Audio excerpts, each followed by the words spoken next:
Sinky claps. Oh my gosh, this is real now. What's up, you guys? This is Don Sulet here, and welcome to the first ever from Dusk Till Don Podcast episode. We're gonna get some guests on. I got a few people lined up already. We just gotta iron out the schedule. We got some Twitch streamers and a few musicians that I'd like to highlight. But that's a little teaser. Once everything's ironed out, I'll go more into it in future episodes. But for now, what's up? So my name's Don Sulet. Allow me to introduce myself properly. So I'm from the island of Saipan. I turned 27 this year, and I was born and raised in Saipan. I moved out to Guam in 2016 for college. I studied English for education, and I minored in political science. I didn't finish.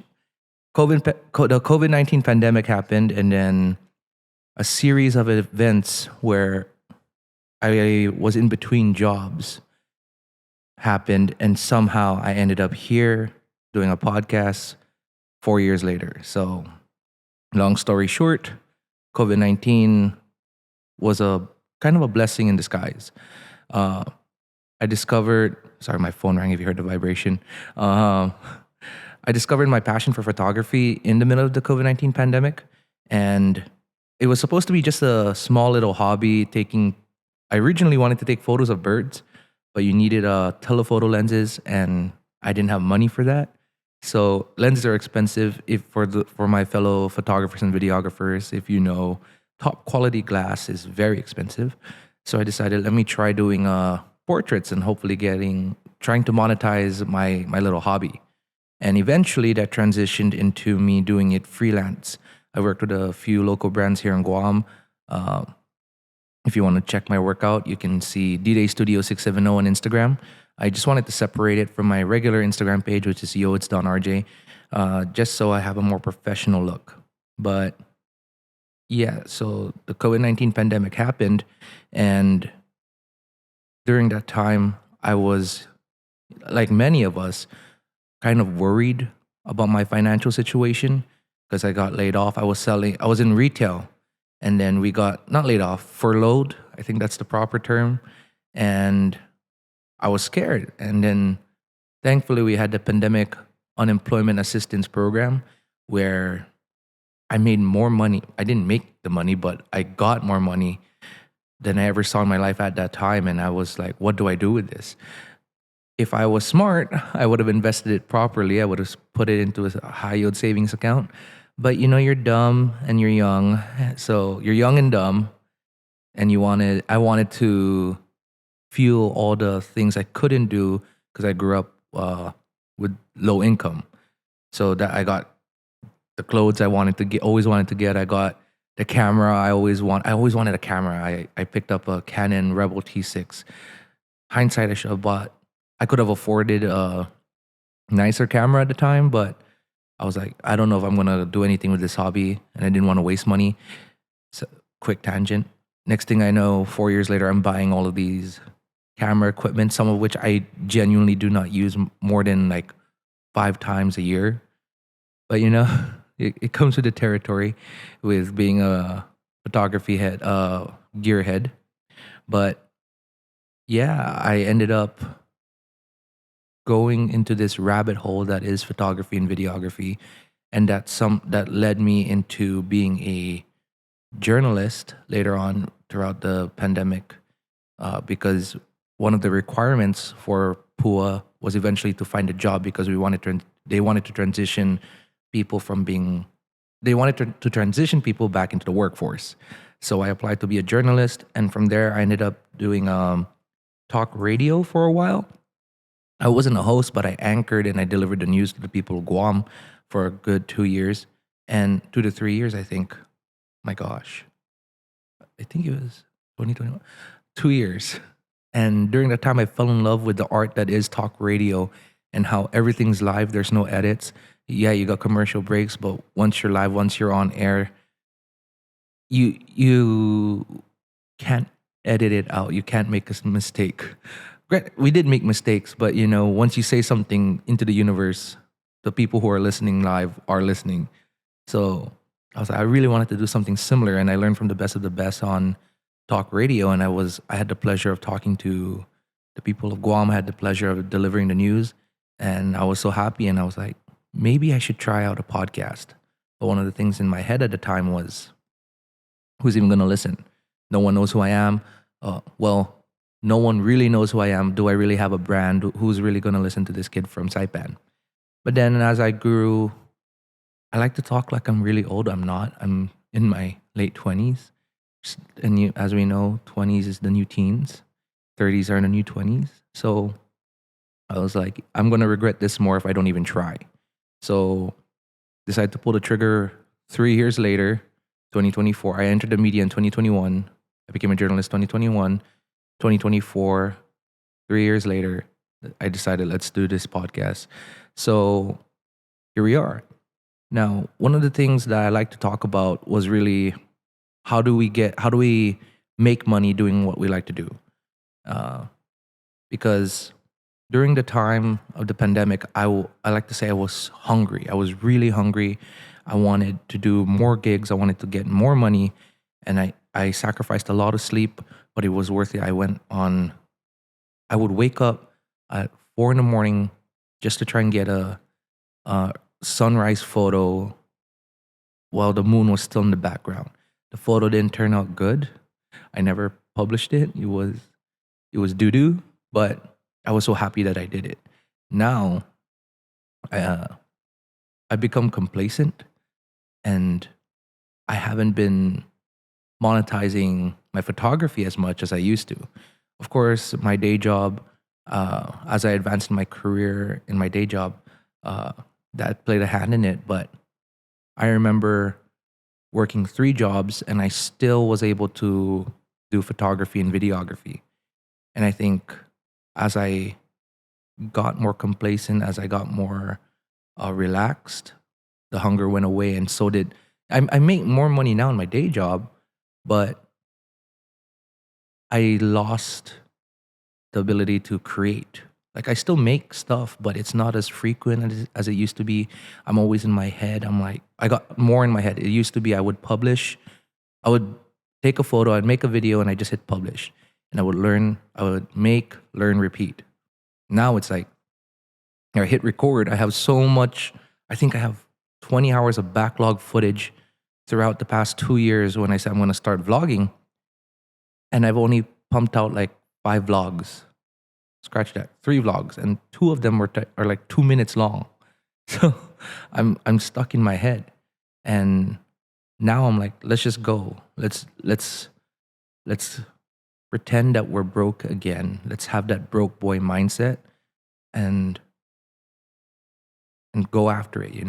I'm trying to figure out the words as I go. In talk radio, you would like to have a script. I hosted one time on talk radio, and I did not go in with a proper script. I did have something like a show lineup, but when it's all live, you nothing ever goes your way most of the time. So right now I'm freeballing it, but that's the beauty of it being pre-recorded. I can cut this all out, but I want to be as raw as I can. One, because I want to learn from my mistakes as we move forward, and 2, I'm kind of lazy to edit this stuff. So I'm trying. For those of you who know me, I have a big potty mouth.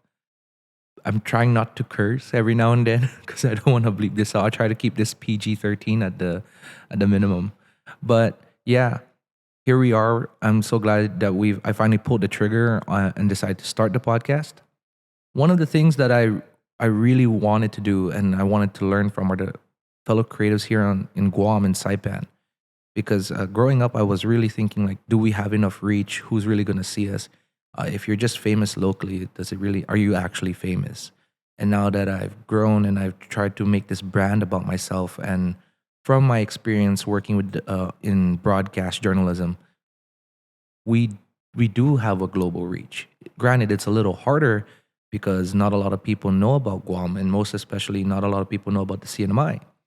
Those who do know about us, their knowledge is very limited. It could be because geographically wise, it could be we don't have enough reach yet. like there's so much local talent out here in the Pacific. There's so much talent in the Pacific, and I want to learn from them and see how we can push each other to grow on a global scale. Uh, Recently, in the past few years, I went to the music scene, the live music scene, and a lot of these local bands. When I hear them on Spotify, YouTube, and I see their music videos, I'm like, wow, that looks like a US production. But I'm thinking about it, I'm like, we have the gear here. We all learn from the same place. We can all learn from YouTube. We can all learn from each other. So why are we saying that? This looks like a top quality US production when really it's just top quality. I don't know why we're labeling it as such. So this is another way for me to like hopefully try and push out all of all of the local creatives, all of the island creatives out there. There's a lot of great people too in the video scene. Recently, I saw, I think it was in 2021, there was a film adapted by a poetry book by one of my good friends, Pep Borja. He made a he published a book of short poems that later became a short film. And I remember seeing movie screenings like that, short film screenings in movies and TV shows, and I'm like, wow, I'm actually seeing one in person. So I'm thinking to myself, why shouldn't we push more of this out there? How can I learn more and do this? So that influenced this podcast. For those of you who know me, and I mentioned earlier, I minor in political science. I like to talk about political stuff outside of my normal job, whether that's local politics, regional, or globally. But we're not going to do that here in this podcast just because I want to keep it relatable to a lot of people. And I remember someone told me if you don't want to start a fight, the things you don't talk about are religion and politics. And I don't want to start no fight on this podcast. I like to encourage debate, but maybe that's something we can explore in the future.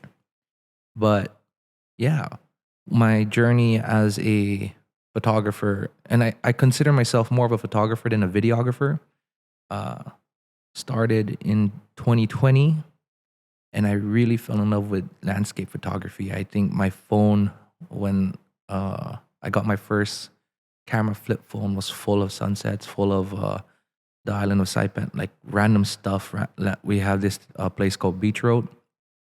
When the flame trees are in season and in full bloom, I would take photos. So I pull over. I could be late to going somewhere, but Saipan, I tell people if you finish 2 songs while you're driving, the drive is too long. Saipan's so small. So I'd pull over, take the extra 10 minutes, take a photo of the sunset, take a photo of the flame tree. And yeah, I always fell in love with landscapes, but landscape photography doesn't really pay the bills. So that's how I transitioned to portrait photography. I did mostly I like to do street portrait photography. I like the whole industrial type of vibe. But granted, we live on an island, so it's kind of hard to get that. But, hence the creativity aspect of it. So once I considered myself a freelance photographer once. For me, this was what I considered. This is when I was able to give myself that title. It was when I did my first wedding, and I encourage all photographers to do a wedding. All aspects of photography go into it. You have street and journalistic style of photography where you're just a fly on the wall and you're trying to capture people's raw emotions. You got portrait photography where you're posing the bride and groom, or the bride and groom. You're posing them. And then you got shoot. You also have artistic photography, because some shots, I like to tell people, if a shot's kind of blurry, you just you turn it black and white and you call it artistic. So you got that style of photography too. It's all combined into one in wedding photography. The moment I did my first wedding, I knew I could call myself a freelance photographer. My back hurt at the end of it. I didn't charge that much because I didn't want, that to me, that set the expectation on my end lower because I wanted to, of course, I wanted to deliver the best product, but I would get in my own head because the higher you charge, the more you're expected to deliver, right? But looking back at it, I think I could have charged a little. I charged cents on the dollar for what I delivered. And you live and you learn, but that's how I considered myself. That's when I considered myself a freelance photographer. And that eventually led me to following YouTubers to learn more about photography. Because the thing about being a creative, I'm a big believer that you don't necessarily need to go to school for it. But if you have the time and money to do it, I think you should. It never hurts to learn. It never hurts to go to academia. But I'm a believer that in this profession, you don't have to. So I went to YouTube University and I saw Peter McKinnon. He's a Canadian YouTuber, filmmaker, photographer. He goes by photographer more, and I think that's where I really resonated because I do vlogs, I do make short videos, but I would rather take a photo and tell people the story behind the photo. So me making video was really, I wanted to learn how to tell the story of how I got this one particular photo and make a video surrounding how I got there. So videography was a tool for me to tell to tell more stories about getting a photo, any photo. Granted, I haven't been doing that. Video editing is way harder and more taxing on my laptop than taking photos. But this is me now talking, saying it out into the universe, putting it out there that I'm going to do it. But right now, we're just taking it one step at a time. And that's what I'm encouraging people who listen to this or watching this short little podcast that done is better than perfect. So just do it. In the words of Shia LaBeouf and Nike, just do it. Just put yourself out there because the only way you can grow is if you make a mistake and you fail. I think I failed more times in my life. In my short 27 years of life, I failed more. And when I do succeed, that's when it feels better. It feels like I've earned it. So yeah, that's a little bit about me. Hopefully the next episode it's more structured. I came into this with some idea of like get to know me, but I really like talking about photography, and so I figured let's just talk about that for now. But I think in the next one, it'll be hopefully a little more rigid, a little more structured, and I can talk about who I'm going to bring on and what they do and how they got to do what they got to do, if that makes sense. But yeah, I'm excited to keep doing this, and hopefully I'll have a schedule ironed out. I said on my Instagram that I would be posting YouTube videos once every 2 weeks. I never did that. I think I posted one video after I said that within the 2 week time frame I gave myself. And then after that, it all went out of the window. So hopefully the podcast doesn't end up like that. I'm trying. I really am trying. But, we live and we learn. But thank you guys for listening. And until next time, Telu. Adjust.